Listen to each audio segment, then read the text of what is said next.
안녕하세요. 저는 춘천에 사는 40대 후반 여성입니다. 여러분은 음식 먹을 때 어떤 맛을 제일 좋아하세요? 전 어렸을 때 매운 걸 그렇게 좋아했어요. 근데 매운맛이라는 게 통증이라고 하더라고요. 얼얼할 정도로 감각을 못 느낀다는 말인 거죠. 전 20살까지는 사는 게 달콤하고 아주 개운했던 것 같아요. 근데 성인이 된 뒤 한 10년 넘게는 맵다 못해 얼얼했던 것 같습니다. 지금은 입맛이 변해서 매운 걸 잘 못 먹어요. 살맛이 나니까 입맛도 돌고 건강 음식만 찾아 먹게 되네요. 매운 걸 좋아했던 어릴 때 입맛은 우리 아빠를 닮은 거였어요. 김치도 맵게 담그라고 해서 김장김치도 항상 칼칼한 편이었죠. 자상했던 아빠는 엄마를 위해 순한 맛 김치는 따로 담그셨어요. 우리 집 요리사는 아빠였었거든요. 엄마는 어렸을 때 소아마비를 앓아서 몸이 불편하셨습니다. 그래도 성격은 엄마가 더 활달하고 농담도 잘하셨어요. 온갖 개그 프로는 다 보시고 성대모사도 잘하셨죠. 저도 그런 엄마를 조금 닮았고요. 해마다 김장철이 되면 아빠는 힘들 줄도 모르고 일을 하셨죠. 정주야, 아빠랑 김장 좀 하자. 올해 배추가 아주 실해. 또 1년 동안 김치만 주려고? 왜 이렇게 많이 해? 재료들은 다 어떻게 샀어? 어떻게 사긴, 아빠가 모은 돈으로 샀지. 그럴 돈 있으면 나 운동화 하나 사주지. 우리 딸, 새해 되면 운동화 꼭 사줄게. 조금만 기다려. 일단 아빠랑 김장부터 맛있게 하자. 전 어려서부터 김장을 도왔어요. 몸이 불편한 엄마는 앉아서 이걸 넣어라 저걸 넣어라 지휘했고, 아빠와 제가 서툴지만 열심히 김장을 했죠. 아빠는 환경미화원으로 우릴 먹여 살리셨고, 엄마는 가끔 동사무소에서 주는 소일거리를 하셨어요. 집안 형편이 솔직히 많이 안 좋았죠. 없는 살림에 김장을 꼭 했던 건 김치가 거의 유일한 반찬이었기 때문입니다. 아빠는 이 김장을 위해 1년 내내 따로 돈을 모으셨죠. 저희 집은 동네에서도 없이 사는 집으로 유명했어요. 가난한데 부부 금슬은 좋다, 웃음이 넘친다, 그런 얘긴 많이 듣고 살았죠. 우리 집 가훈이 웃어야 산다였어요. 힘든 일이 있어도 가족이 모이면 웃을 수 있어야 한다는 거였죠. 많이 웃고 자라서 그런지 전 순한 얼굴에 낙천적인 성격을 갖게 됐어요. 학교 가면 인기가 많은 편이었죠. 남자애들하고도 잘 어울렸고요. 애들 앞에서 유명한 개그맨 흉내도 잘 냈는데, 이런 유머 감각 때문인지 학교에서 제일 잘생긴 애랑 사귀게 됐어요. 전 연애하면서 노는 애는 아니었는데 그 친구는 좀 특별하게 다가왔어요. 걔 이름이 형규였는데 하도 안 웃어서 얼음 왕자라는 별명이 있었죠. 얼굴은 하얀 게 눈은 또 얼마나 큰지 가까이서 보면 와 소리가 절로 났어요. 잘 안 웃으니까 인상이 차가워서 신비스럽다는 인상도 있었죠.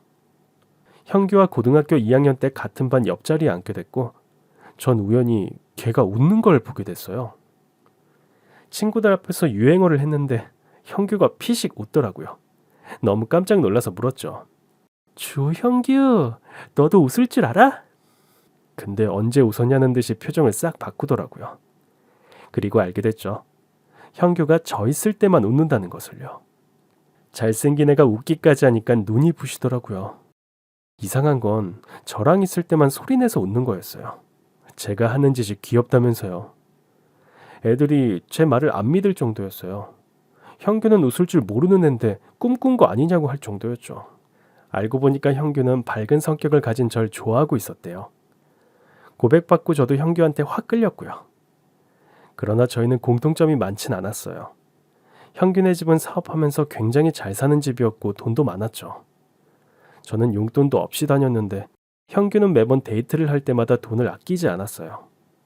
선물도 학생치고는 꽤 고가의 것들을 하더라고요. 지갑, 운동화, 가방, 티 이런 걸 사주는데 나중엔 부담스러울 정도였죠. 밥을 같이 먹자더니 스테이크를 사준 적도 있었어요. 전 칼질도 잘 못하는데 형규는 능숙하더라고요. 제가 떡볶이나 먹자고 하면 자기가 먹고 싶어서 그런다면서 레스토랑에 데려가는 식이었어요. 그렇게 고 3이 됐고 전 가정 형편 때문에 대학에 못 가는 상황이 됐죠. 사립대학 등록금이 어마어마하더라고요. 서울대까지는 못 가고 그 밑에 대학은 노릴 수 있었는데 장학금 받을 생각하면 더 아래 대학을 지원해야 했어요. 근데 제 자존심이 허락하지 않더라고요. 결국 그 학교 못 가면 안 가겠다고 선언했고 친구들은 다 원서 쓸 때 전 그냥 놀았어요. 하루는 선생님께서 절 붙잡고 설득을 하셨죠. 정주야, 성적도 좋은데 원서 정말 안 쓸 거야? 대학 이렇게 포기해도 돼? 너 같은 애가 대학을 안 가면 어떻게 하니? 선생님, 저 그냥 포기할래요. 집안 형편에 제가 가고 싶은 대학 지금은 꿈도 못 꿔요. 돈 벌어서 나중에 갈게요. 공부머리 어디 가는 거 아니잖아요. 대학 등록금의 책값, 용돈을 생각하지 않을 수가 없었어요.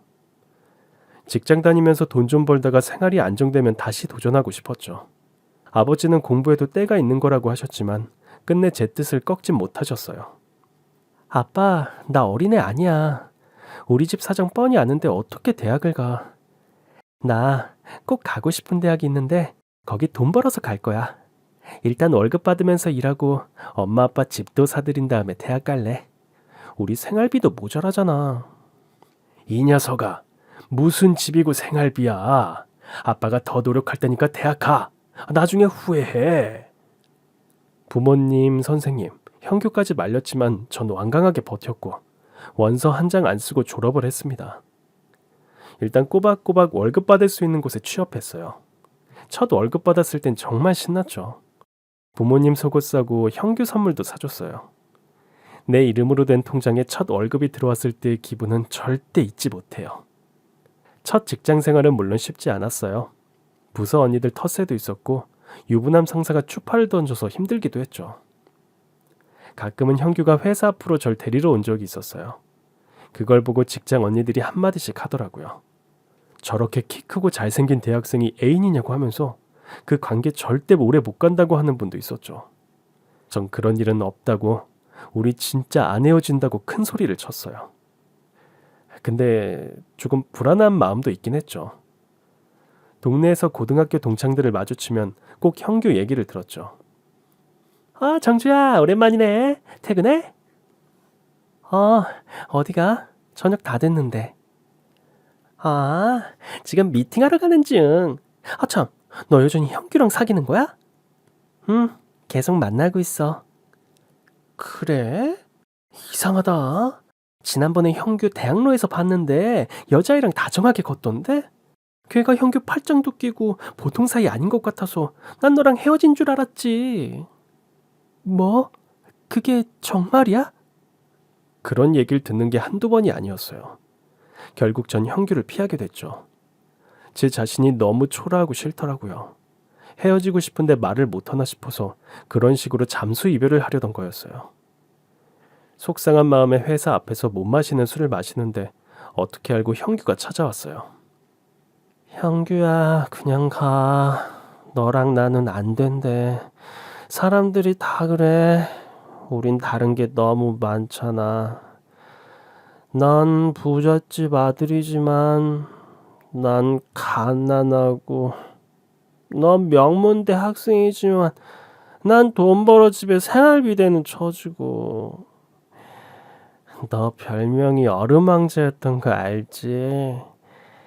너랑 난 왕자와 시녀, 아니 왕과 무술이 이런 거야.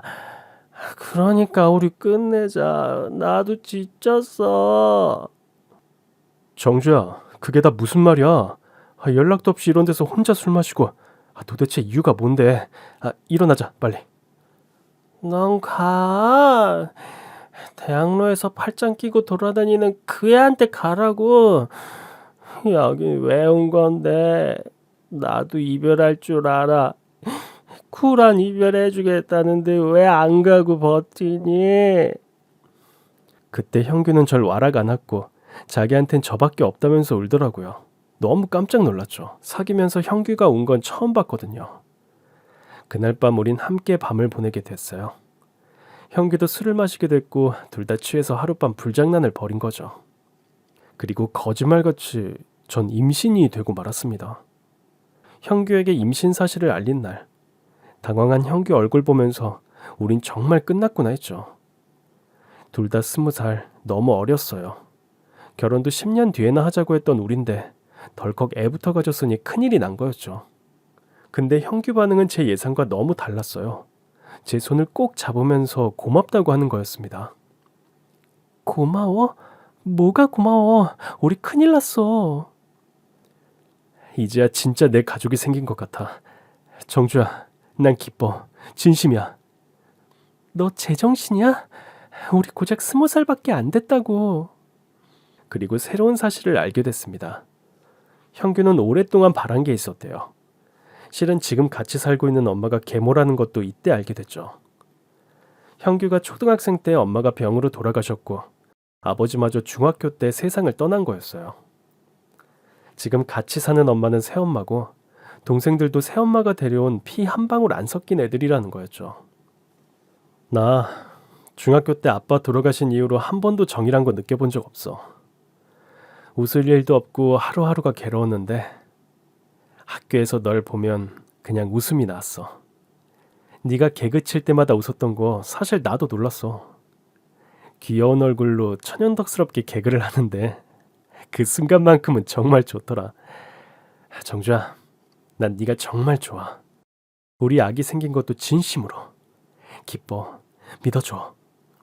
알고 보니 형규는 아버지가 돌아가신 이후 계모 밑에서 학대를 받았던 거였어요. 너무 힘들고 괴로워서 웃음을 잃었던 거였어요. 형규야, 난 몰랐어. 그동안 왜 말 안 했어? 다 털어놓고 나한테라도 기대지. 너 진짜 바보구나. 그러니까 정주야, 헤어지자는 말 하지 마. 나 너 없으면 안 돼. 형규가 어루망자가 된 건 가정 환경 때문이었어요. 새엄마는 형규가 어리다는 이유로 집안 재산을 다 가로챘고 온갖 서름을 다 당한 것 같았어요. 굶는 건 예산일이었고 날마다 계모의 욕과 막말로 힘들었다는 거였죠. 고작 중3이었던 형규는 아버지마저 잃은 충격이 1차로 컸고 새엄마와 동생들의 구박과 학대에 2차로 큰 충격을 받았다고 했어요. 당시 미성년자인 형규가 할 수 있는 건 별로 없었다는 거였죠. 그래도 형규가 버틸 수 있었던 건 부모님이 살아계셨을 때 줬던 사랑 때문이라고 했습니다. 그걸 고스란히 기억하고 있었고 계모의 행동이 잘못된 거라는 걸 알아서 자기까지 엇나가고 싶지 않았대요. 그러다 저와 사귀게 됐고 함께 했으면 편하고 행복해서 너무 좋았대요. 사실 너랑 만나서 먹으러 갔던 거 전부 다 우리 부모님과 외식했던 데였어. 넌 비싸다고 부담스럽다고 했지만 너랑 같이 갈 수 있어서 내가 얼마나 좋았는 줄 알아? 이제 아기 태어나면 셋이 같이 가자. 고마워 정주야. 동갑내기 형규는 아기의 존재를 알게 된 그 순간부터 무척 믿음직스럽게 행동했어요. 저흰 서로를 더 믿고 사랑하게 됐고 아기는 뱃속에서 건강하게 자라줬죠. 문제는 돈이었습니다. 회사엔 입덧이 심해지면서 더는 못 가게 됐어요. 회사 언니들이 제가 헛구역질하는 걸 보고 눈치를 채더라고요. 어느 날 형규는 저한테 폭탄 선언을 했어요. 아기를 위해서 용기를 내봐야겠다고 하면서 절 어디로 데려갔죠. 그곳은 형규가 새엄마와 살던 집이었어요. 아기 생각해서 해볼 수 있는 건 다 해봐야지. 우리 아버지 집, 재산, 땅 모두 새엄마가 가져갔어. 그거 조금이라도 줄 수 없는지 말해보려고. 나 분명히 기억해. 성인 되면 나한테 일부 돌려주겠다고 약속했던 거. 자기도 사람이면 죽으면 양심의 가책이 있겠지. 전 형규만 믿고 그 집으로 들어갔어요. 정원부터 대단했습니다. 넓은 정원, 꽃과 잔디, 각종 나무들이 너무 근사했어요. 세련된 집안 내부도 절 주눅들게 하더라고요. 거기서 전 형규를 괴롭힌 새엄마와 만나게 됐죠. 동화에 나오는 마녀처럼 화려한 인상에 성형을 얼마나 했는지 얼굴이 터져나갈 것 같았죠. 보기만 해도 등에 땀이 나더라고요. 화려한 외모와 달리 저와 형규를 대하는 건 야박하기 짝이 없었습니다. 첫 마디부터 이랬어요. 너 여기가 어디라고 여자애를 데려와? 내가 소문을 듣긴 들었다. 어디 찢어지게 가난한 집애랑 사귄다더니 얘야? 말 조심하세요. 제가 결혼할 여자한테 그런 말씀을 하시면 어떡해요? 결혼이 장난이니? 마음대로 해. 하든지 말든지. 결혼하고 여자랑 살림 차릴 거면 여긴 왜 왔어? 형규는 말없이 애기 초음파 사진을 꺼내서 보여드렸어요. 애기 심장 소리도 들려드리고요. 형규는 자기 이제 20살이고 결혼도 하려고 하니까 아버지 재산 받고 싶다고 돌려달라고 당당하게 말했죠. 그런데 새엄마라는 여자는 엄청나게 화를 냈어요. 건방진 녀석, 대바라지고 발랑 까졌어 아주. 어? 감히 돌아가신 네 아버지 재산을 달라고 해? 내가 새파랗게 젊을 때 들어와 너 키워주고 살림하느라 얼마나 힘들었는 줄 알아? 난 무슨 수로 보상받니? 나 젊은 나이에 과부 됐어. 나 하나 먹고 살기도 벅차다고. 네 동생들은 생각 안 해? 미안하지만 너희한테 줄 돈 같은 건 없다. 꿈 깨. 그땐 제가 어려서 그냥 당하고 있었지만 지금은 아닙니다. 주세요. 저 아버지의 단 하나뿐인 아들이에요. 달라고요. 제가 왜 못 받아요? 그때 분명 그랬죠. 어른 되면 제 몫은 돌려주겠다고요. 새어머니 했던 말 녹음기에 녹음까지 해놨어요. 그랬더니 형규 계모는 코웃음을 치더라고요. 그깟 녹음기? 어디 한번 찾아봐라. 남아있나? 싹 다 버렸어. 이틀 전에. 뭐라고요? 싹 다 버렸다고. 너 녹음기에다 이상한 거 잔뜩 녹음해놨더라. 내가 새엄마로서 너를 혼낼 수도 있지. 그걸 다 녹음해놔? 어디다 쓰려고? 그리고 넌 아버지 재산 받을 자격도 없어. 대학생이면 학교나 열심히 다닐 것이지. 여자의 임신을 시켜? 부끄러운 줄도 모르고 재산을 달라고 해? 세상 똑똑한 척은 다 하더니 네 인생도 끝났어 이제. 형규는 2층 자기 방으로 올라갔어요. 뭐가 부서지는 소리가 들리고 형규가 울부짖는 것까지 들렸죠. 잠시 후 형규는 다시 1층으로 내려왔고 제 손을 잡고 나가자고 했어요. 당신은 사람도 아니라고. 오늘 일 절대 잊지 않겠다고 형규가 그러는데 계모가 제 뒤통수에 대고 그러더라고요. 에휴, 어디서 저런 그지 같은 애를 만나서. 하여간 돈 없는 것들은 이해가 안 돼. 배운 게 없어 천박하다니까. 아줌마, 소금 가져와요. 오늘 채소 온 붙었네. 소금 좀 뿌려야겠어. 그런 모욕감은 처음이었어요. 전 집을 나오면서 눈물을 뚝뚝 흘렸죠. 이런 모욕도 처음이었지만 형규도 너무 불쌍했습니다. 전 현실적으로 생각해보자고 형규를 설득했어요. 어린 나이에 임신한 거 벼슬은 아니지 않느냐. 솔직히 자신 없다. 아이 없으면 우리 미래를 준비할 수 있는데 솔직히 후회된다고 했죠. 하지만 형규는 단호했습니다. 정주야, 혹시라도 나쁜 생각하지 마. 아기가 다 들어.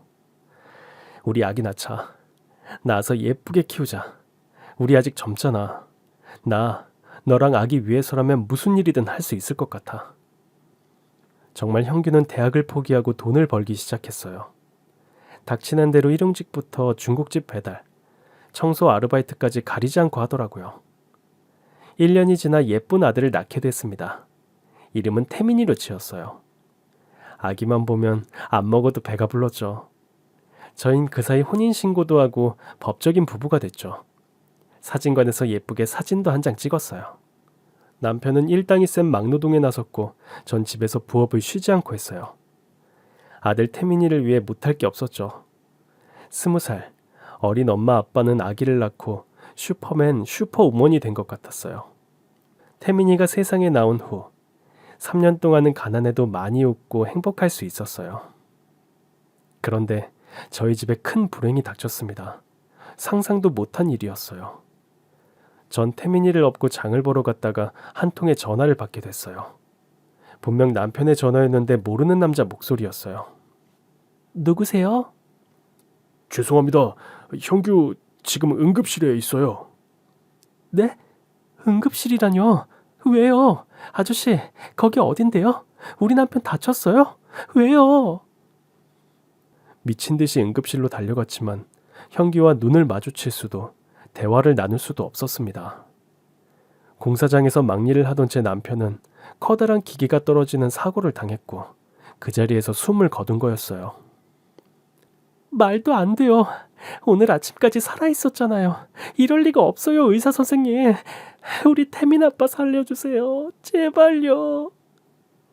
새벽에 집을 나설 때 저와 태민이를 안아주고 뽀뽀까지 해준 남편이 오후도 안 됐는데 숨지다니 믿을 수가 없었어요. 전 하얀 시트로 덮인 남편을 붙잡고 오열했습니다. 그 뒤에 벌어진 일은 더 끔찍했어요. 남편을 잃은 충격도 큰데 작업 반장과 회사 관계자들은 사고를 덮기만 급급했죠. 다들 입을 맞춰서 사고 보상금도 받지 못했어요. 3일치 일당이라고 주는데 기가 막혔습니다. 친정 부모님도 큰 충격을 받으셨고요. 새엄마한테 이 소식을 알렸지만 장례식장에 그들은 코빼기도 안 비췄죠. 형규를 그렇게 잃고 며칠은 제정신이 아니었어요. 쓸쓸한 장례식을 치르고 어리 빠져 있는데 아빠마저 쓰러지셨어요. 한마디로 슬퍼할 시간도 없었어요. 저 혼자 아빠 병원비와 생활비, 집세를 감당하기가 너무 힘들었습니다.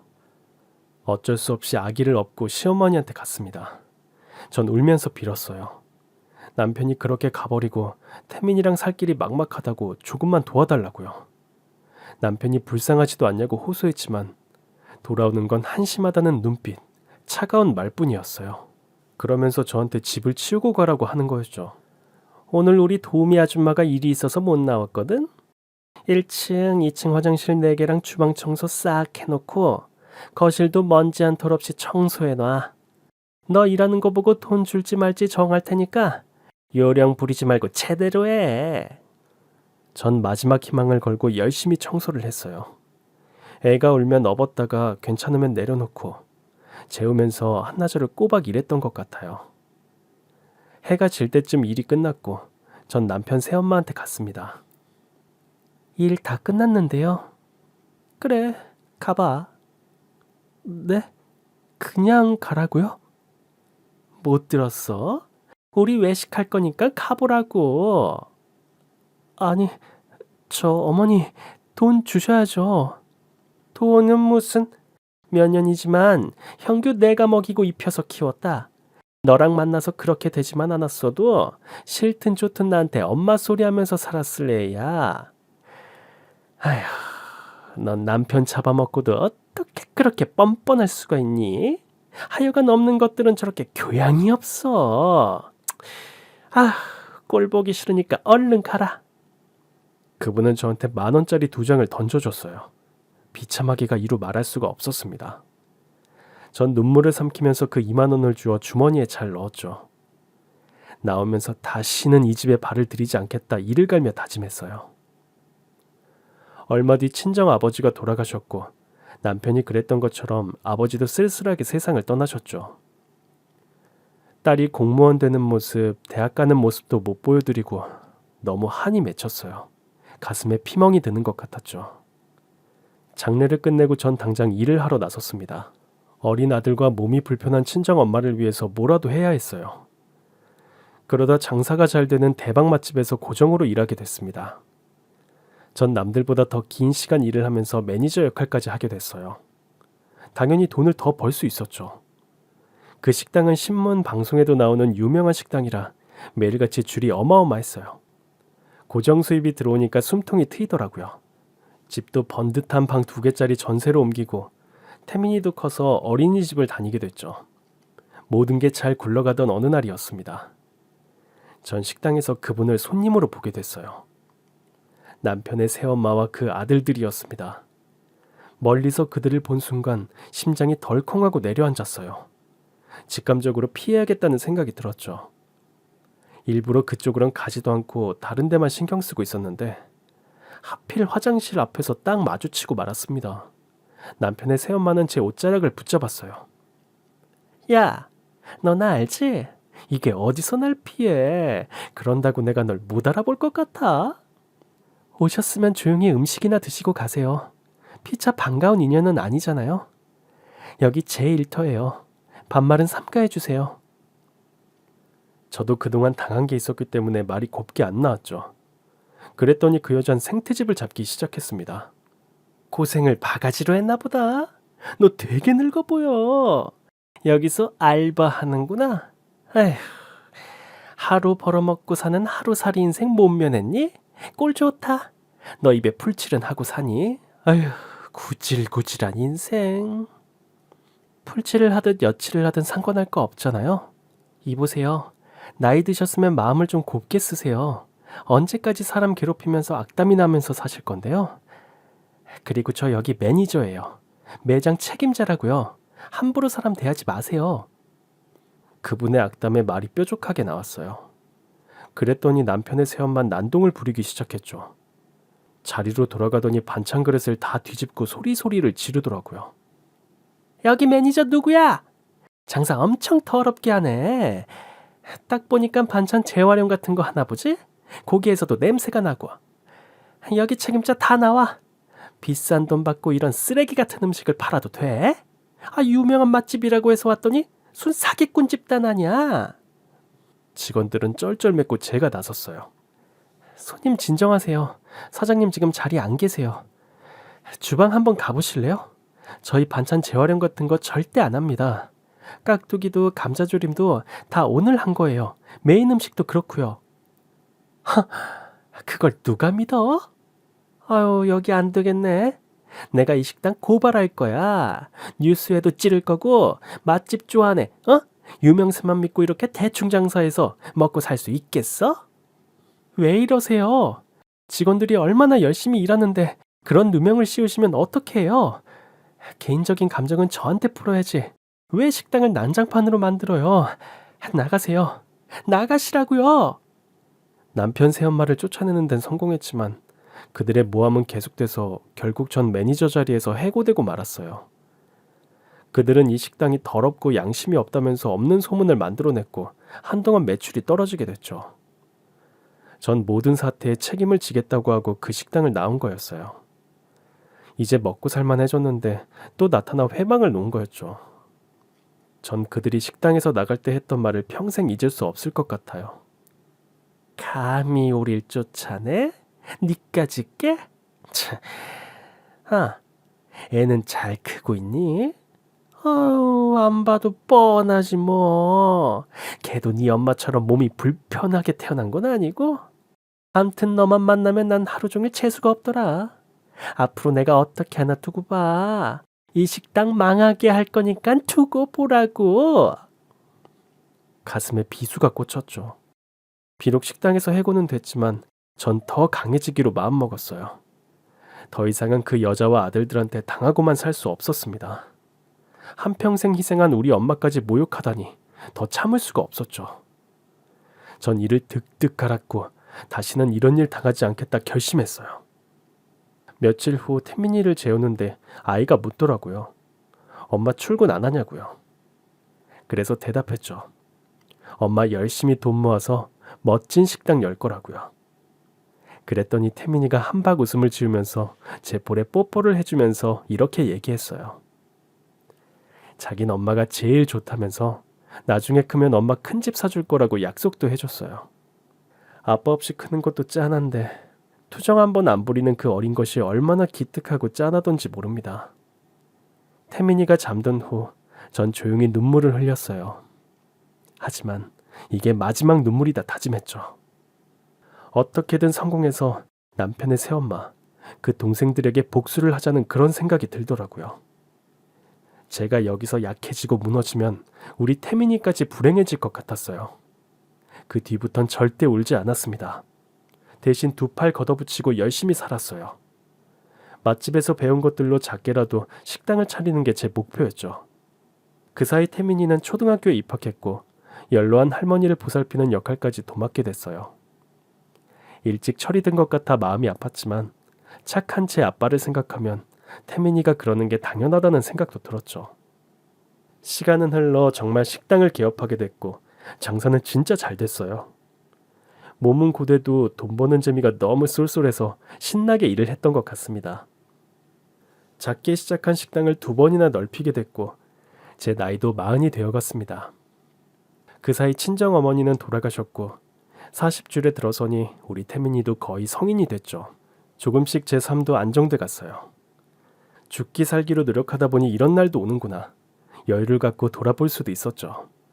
장사를 하면서 단골들이랑도 친해지고 주변 상인들분과도 친분을 쌓았는데 하루는 이런 얘기를 들었어요. 남편이 어릴 때 새엄마한테 아버지 재산을 다 빼앗겼다. 그래서 태민이랑 고생을 많이 했다는 사연을 듣더니 소송을 해보라는 거였죠. 이제 먹고 살만해졌으니까 좀 알아보면 어때? 그때 죽은 남편이 어리고 뭘 몰라서 다 뺏긴 거잖아. 엄연히 친자인데. 남편 유산 이제라도 소송 통해서 받을 수 있지 않을까? 시간이 이렇게 지났는데 그게 가능할까? 내가 아는 변호사 있는데 한번 가볼래? 상속, 유산 부분에서 아주 유명해. 그렇게 전 변호사를 소개받아 상담을 갖고 뜻밖의 말을 듣게 됐어요. 변호사는 전후 사정을 자세히 알아보더니 받을 수 있는 돈이라고 하더라고요. 소송을 걸게 되면 들게 될 시간과 비용까지 설명을 듣고 사무실을 나섰습니다. 그 길로 남편이 살던 그 집을 찾아갔어요. 오래전의 기억으로도 찾아갈 수가 있었죠. 가는데 눈시울이 자꾸 뜨거워지더라고요. 남편과의 추억이 생각나 아련하기도 하고 마음이 안 좋았죠. 갔더니 남편 새엄마와 동생들은 이사가고 새 주인이 살고 있더라고요. 부동산에 물어보니까 이사 나간 것도 꽤 됐다고 하더라고요. 전 고민에 빠졌습니다. 소송을 하면 다시 남편 새엄마를 봐야 하는데 그분한테 들었던 막말과 모욕이 또다시 떠올랐어요.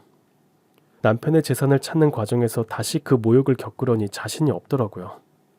제가 고민된다고 하니까 친구가 저한테 이런 말을 해줬어요. 태민 엄마, 지금 이렇게 잘 사는데 긁어부스럼 만들 건 뭐 있어. 소송 재판이란 게 어떻게 해도 진흙탕 싸움인데 감당할 수 있겠어? 억울한 부분도 있지만 난 포기했으면 좋겠네. 자기 소송 때문에 스트레스 받아서 쓰러지기라도 하면 태민이는 어떡해? 식당 직원들은 또 어떡하고? 듣고 보니 일리가 있는 말이었어요. 태민이도 그렇고 전 지금 큰 식당의 대표였죠. 소송 과정에서 잃는 것이 더 크다면 굳이 밀어붙일 이유가 없다는 생각이 들었어요. 고민 끝에 결국 소송은 포기하게 됐습니다. 남편이 살아있다면 모를까 저 혼자 소송을 진행하는 게 버겁게 느껴졌어요. 태민이한테 이 얘기를 했더니 아들은 잘했다면서 제 등을 두드려 주더라고요. 잘 생각했어. 엄만 건강한 게 최고야. 그 사람들 되도록 안 보고 사는 게 나을 것 같아. 엄마가 이렇게 고민하는 것만 봐도 알겠어. 그냥 잊고 지금처럼 살자.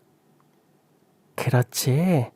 돈도 돈이지만 마음 편한 게 제일이지? 느낌인데 아빠도 크게 바라진 않을 것 같아. 잘 생각했어, 엄마. 힘든 일에 절 위로도 하고 격려도 해줄 만큼 아들 태민이는 훌륭한 청년으로 자랐어요. 아들은 20살이 되자마자 특전사에 입대했고 훈련도 잘 마치고 나왔죠. 사실 태민이는 대학에 가는 걸 고민하고 있었어요. 고등학교 때 진로를 정하면서 태민이는 엄청 고민하더라고요. 자기가 하고 싶은 게 뭔지 확실히 모르겠다고 해서 시간을 더 가져보라고 했죠. 아들은 군대부터 다녀오겠다고 했고 특전사로 갔어요. 아들을 군대 보내고 참 허전했죠. 그렇지만 자기 소신대로 살겠다는 태민이가 기특했어요. 다행히 이젠 경제력이 돼서 태민이 대학 보낼 돈은 다 준비해놨기 때문에 조바심도 없었습니다. 제대하고 나온 태민이는 더 멋진 청년이 돼 있었죠.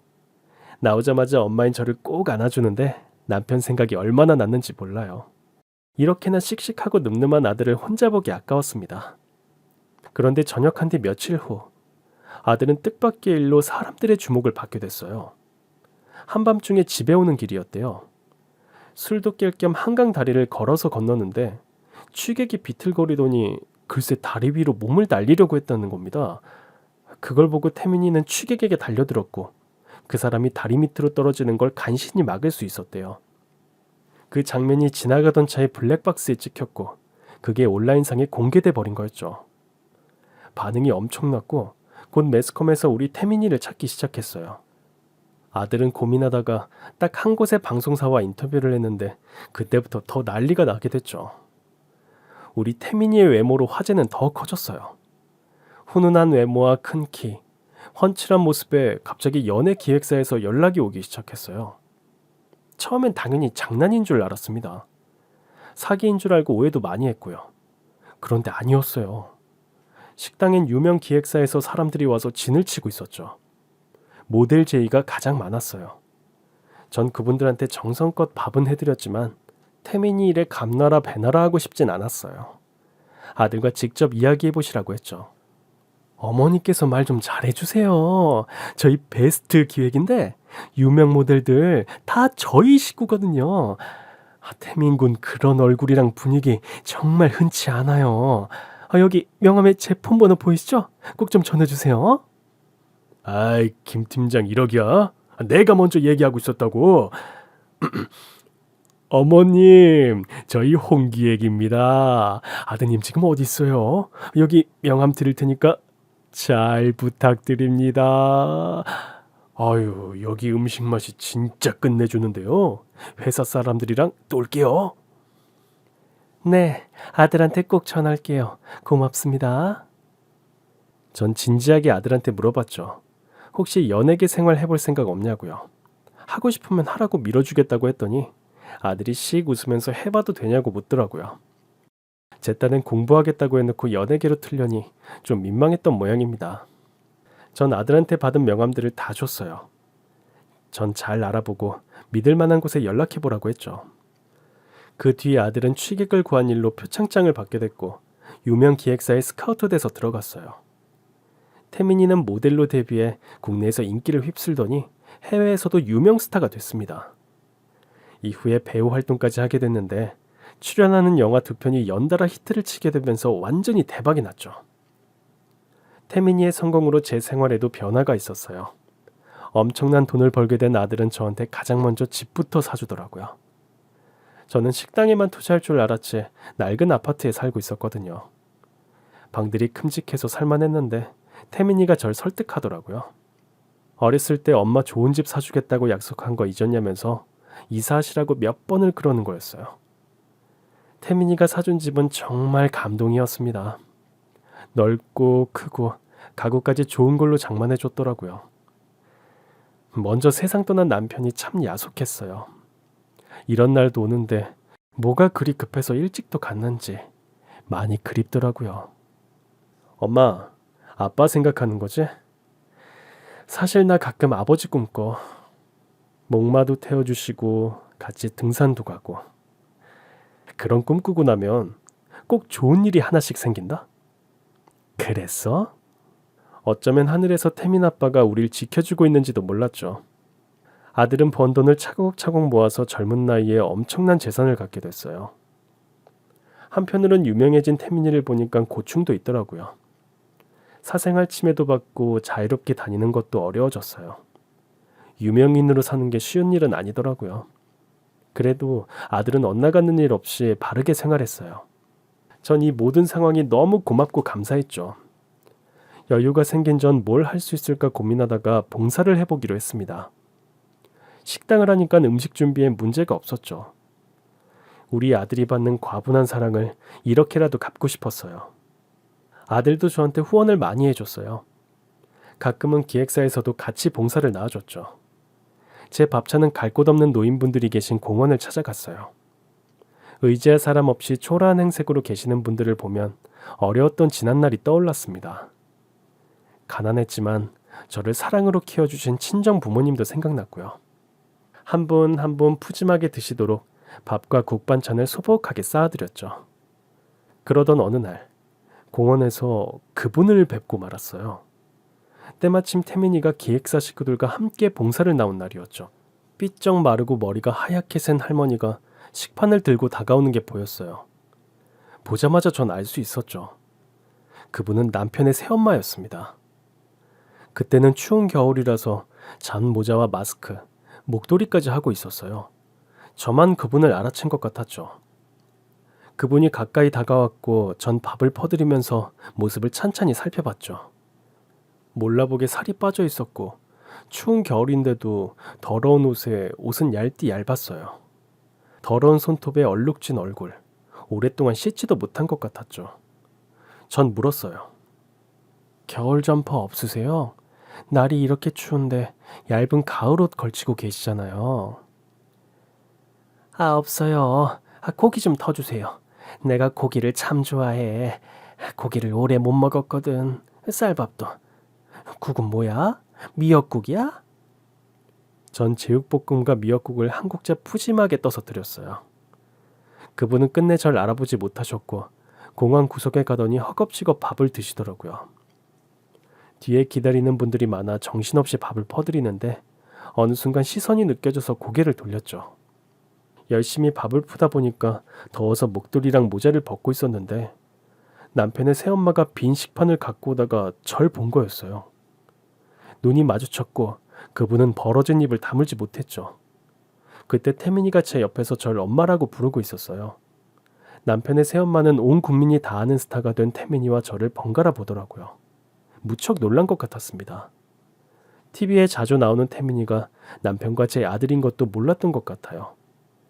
그러나 전 아는 척하지 않고 남편의 새엄마에게 물었죠. 보니까 더 먹고 싶어서 빈 식판을 들고 온 것 같았습니다. 이리 오세요. 밥 더 드려요? 고기도 남았어요. 아니요. 이제 상관없어요. 그분은 알 수 없는 말을 중얼거리더니 식판을 바닥에 던지고 막 뛰기 시작했어요. 오랫동안 노숙을 했는지 뛸 힘도 없었던 그분은 곧 넘어졌고 저한테 붙잡혔죠. 한때 저한테 온갖 모욕을 주었던 남편의 새엄마는 힘없이 길가에 넘어진 채 절 올려다봤어요. 너 맞냐? 네, 일어나세요. 제 손 잡으세요. 됐다. 가라 그냥. 그분은 절 보기가 창피하고 자존심이 상한 것 같았죠. 끝내 제 손을 안 잡더라고요. 이렇게 살려고 나한테, 형규 씨한테 그렇게 모질게 굴었어요? 내가 그랬냐? 왜 모른 척해요? 다 기억하시잖아요. 어때요? 돈 없이 살아보니까 어떠냐고요? 미안하다. 내가 잘못했다. 뭐가 미안해요? 난 당신한테 진심 같은 마음 있다고 생각 안 해요. 갑자기 남편의 새어머니가 제 바지를 잡더라고요. 너 잘 산다며? 아들도 유명해졌다며? 제가 우리 형규 아들이냐? 저 유명한 총각이 네 아들이었어? 보다시피 난 아무것도 없다. 그 짓꼴을 못 면하고 살아. 나 한 번만 살려다오. 너 돈 많다면서. 응? 나 방 한 칸 구해줄 수 없겠냐? 내가 진짜 잘할게. 형규한테 내가 모질게 한 건 맞지만 잘해준 적도 많았다. 하늘에 있는 형규 나중이라도 떳떳하게 보려면 나 방 한 칸 좀 해다오. 그 순간 전 뚜껑이 열리는 것 같았죠. 그 옛날 남편 잃고 태민이 없고 그 집에 찾아갔던 게 생각났어요. 남편 잃은 젊은 저한테 하루 종일 일 시키고 달랑 2만 원 주면서 내쫓았던 게 기억이 나더라고요. 전 주머니를 뒤져 그분한테 10,000원짜리를 몇 장 옆에 놨습니다. 택도 없는 소리 마세요. 제가 한 번만이라도 도와달라고 할 때 우리 엄마 욕보이면서 달랑 2만 원 주고 내쫓았죠? 그런 기억은 잊혀지지도 않네요. 하나하나 다 기억나요. 제가 당신을 돌볼 의무는 없는 것 같네요. 여기 돈 있으니까 이걸로 겨울옷이라도 하나 사 입어요. 길에서 얼어 죽지 않으려면. 그리고 우리 태민이한테 아는 척 하지 마세요. 태민이 그쪽이 나랑 형규 씨한테 한 행동 다 알고 있어. 망신 당하지 않으려면 여기서 조용히 물러나요. 돈 좋아하고 남 망하는 거 즐기던 남편의 새엄마는 끝내 제 얼굴을 보지 못했습니다. 칼바람이 부는 날 길바닥에 고개를 숙인 채 죄인처럼 있었죠. 태민이가 절 부르면서 무슨 일인지 물었어요. 아니야. 옷을 너무 춥게 입으셔서 엄마가 돈 좀 드렸어. 기다리는 분들 많으니까 얼른 나눠드리자. 가자 태민아. 전 다시 밥차로 돌아와 열심히 봉사를 하고 그곳을 떠났어요. 차에서 보니까 남편의 새엄마는 어디론가 사라지고 없었죠.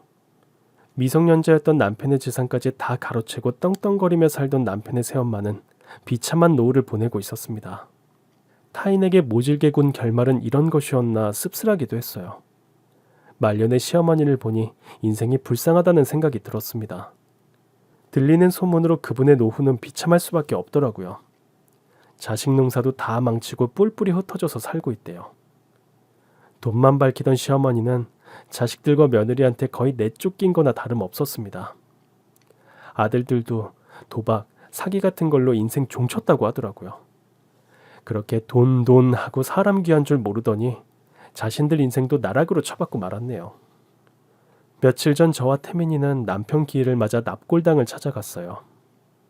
태민이는 영화 촬영 중에 시간을 낸 거였죠. 바쁜 아들을 먼저 보내고 전 한참 동안 거기 있었어요. 여보, 아니 형규야, 이렇게 부르니까 우리 17살 때 생각나네. 이제 우리 아들 태민이가 벌써 27이 됐어. 하늘에서 보고 있지? 얼마나 멋지게 자랐는지 몰라. 당신이 그때 그랬지. 소중한 생명 꼭 낳아서 예쁘게 키우자고. 나 그 약속 지켰다. 우리 태민이 앞으로도 잘 돌봐줘. 난 숙제 다 마치고 갈게. 그 뒤 1년쯤 지나 남편의 새어머니, 노숙자로 근근히 살아가던 그분의 소식을 듣게 됐어요. 밖에서 지내다 병이 들었고 노숙자 쉼터에서 홀로 외롭게 돌아가셨다는 얘기였습니다. 참 불쌍한 인생이었어요. 전 아픈 기억 다 잊고 지금 열심히 살고 있어요. 식당도 잘 되고 있고 태민이도 배우 모델 활동하면서 승승장구하고 있죠.